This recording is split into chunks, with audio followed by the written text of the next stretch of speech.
What's up, everybody? Happy Thursday.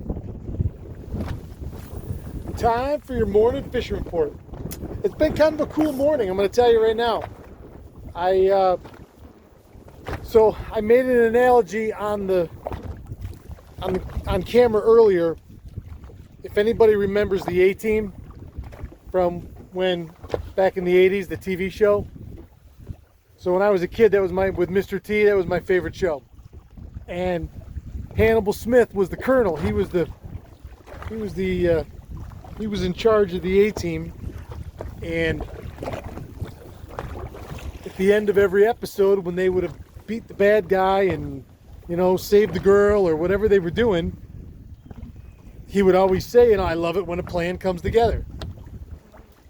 I got out here this morning, and when I left the house, it was about 5:45, and it was just as flat glass, not a breath of air moving. Now, yesterday when I fished with Captain Tony and Captain Paulie out down in the Middle East, we had a southwest wind that was just honking. 15 plus, pushing 20, I'm sure. And so I woke up this morning and I saw it was flat. I'm like, oh, great. This is perfect.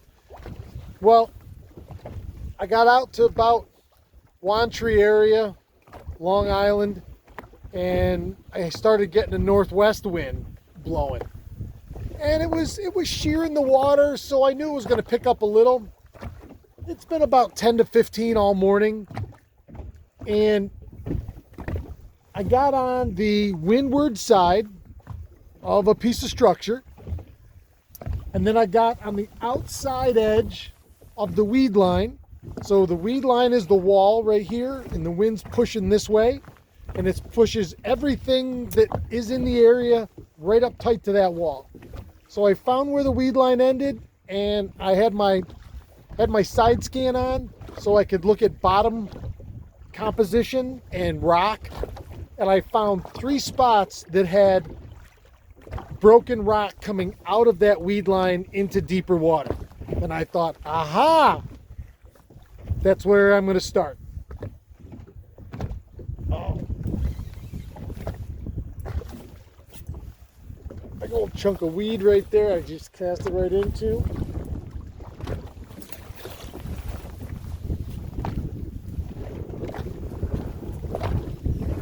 Oh, I just popped off.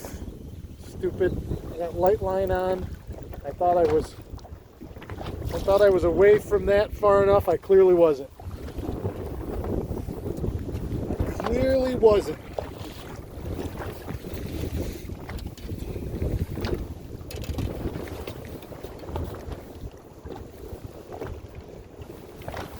All right, well, to continue my story, even though I broke off, but it's irrelevant, really.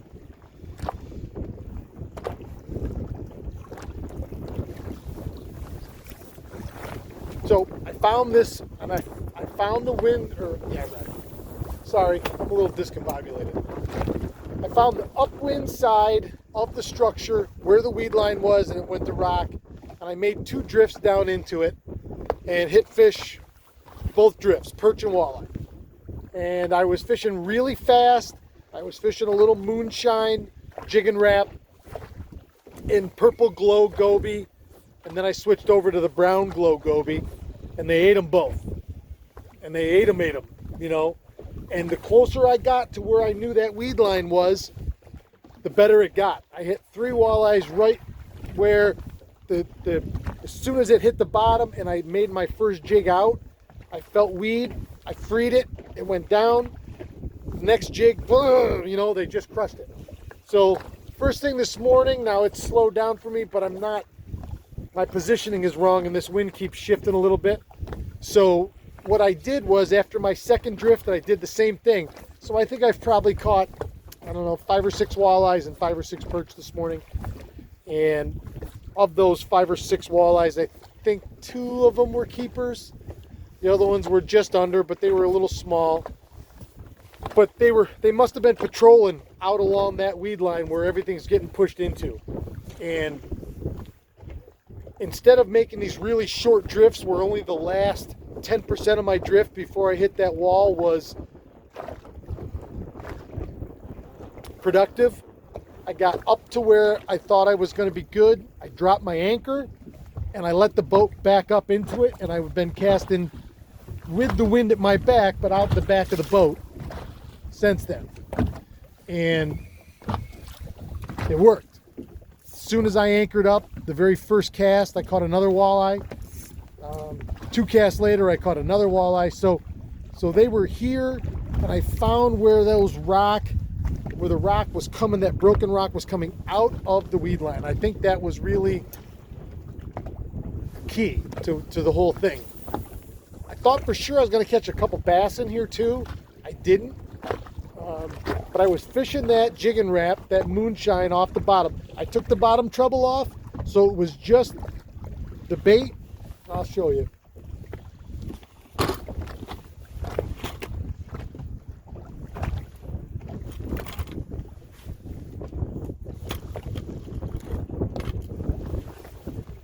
You can still fish these in and around weeds. You just got to doctor them a little bit. So I took the bottom treble hook completely off. So the whole lure is just, it's really like throwing a bare jig. But that little bit of tail allows it to pop and glide. So it goes bloom. It's kind of like walking the dog with a Sammy on the surface. So that's what I was doing best with, and it was okay in and around the weeds because I had taken that treble hook off and it went through pretty easily. And that big rear hook was able to rip the weed free as opposed to just get all wadded up in it. So I thought that was pretty cool.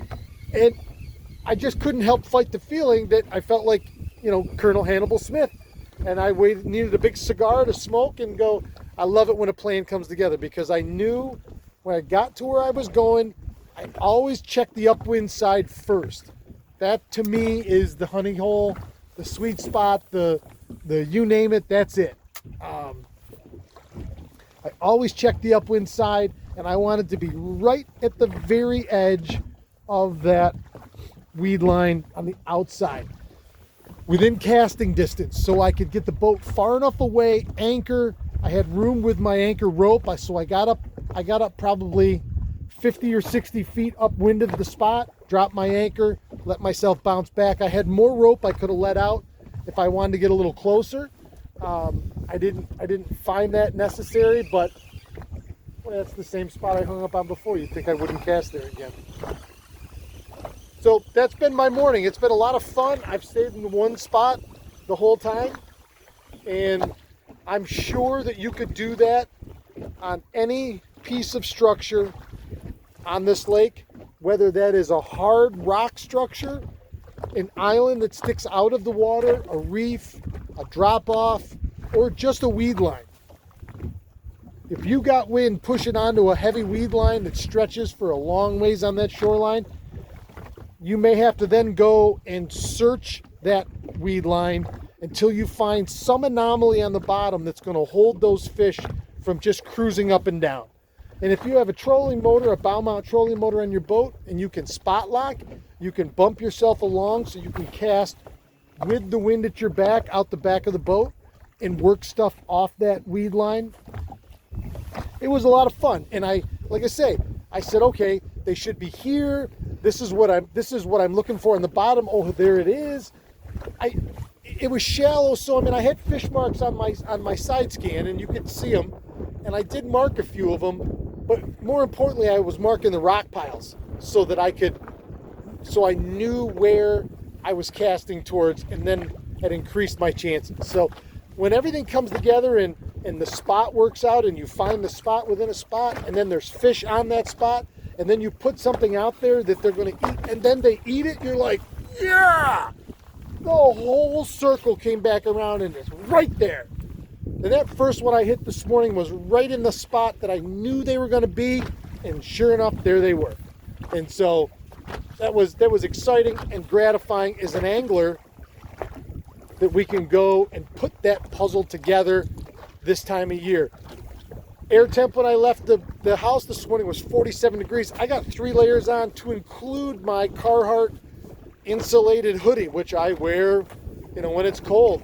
I've got my rain gear on just as a windbreaker, and this wind's still blowing pretty good. I'll bet you the big lakes are rocking today. My buddy's up there. Amen, man. You're going to earn your money today. Especially when you're fishing in shallow, which they are for kings right now, and it's rolling like this out of the west-northwest or north-northwest. Fishing should be good, but you're gonna earn your money there today. But so that was my morning. 47 degrees when I left the dock. Water temp has dropped 3.5 degrees from yesterday. Yesterday, Tony and I had 73.2 out there. I've got 69.2, so 3 degrees. I've got 69.2 this morning. You could see that warmth being sucked off this lake this morning. I mean, it was just a layer all the way as far as I could see when it was calm of the steam rising off the lake, and that cold, dry air was just sucking it right up. So, but awesome morning, a lot of fun, and thanks everybody for coming along. I hope this helps. This little, you know, this time of year, I'm going to be going back shallow more and more and more. I don't want to say that's the only place you can get them, because it's not, and that would be not true. So I like fishing shallow whenever I can, and I'm going to do more of it from here on out until it turns. There's a time where it's going to turn in that upper to that mid to upper 40 degree range, where they'll start to turn and get back out into deeper water, and that's smallmouth and walleyes. But a certain percentage of all of these fish stay where they stay year round. Not everyone migrates out to deeper water. It just doesn't work that way in life or with fishing or with fish. They just don't. Not all of them will do. You're playing the odds. You know, it's like making a generalized statement about a group of whatever. The whole group doesn't ever all do the same thing all the time at exactly the same time. So anyway, I'm getting out of here. Thanks for sticking around today. Had a lot of fun. I hope this little tidbit helped everybody in the coming early fall season as to where I'm looking and where you can try looking too. Upwind, something to act as a wall, whether it be rock, an island, or a weed line. So thanks everybody. I will see everybody tomorrow, and the weekend's in sight. We're almost here.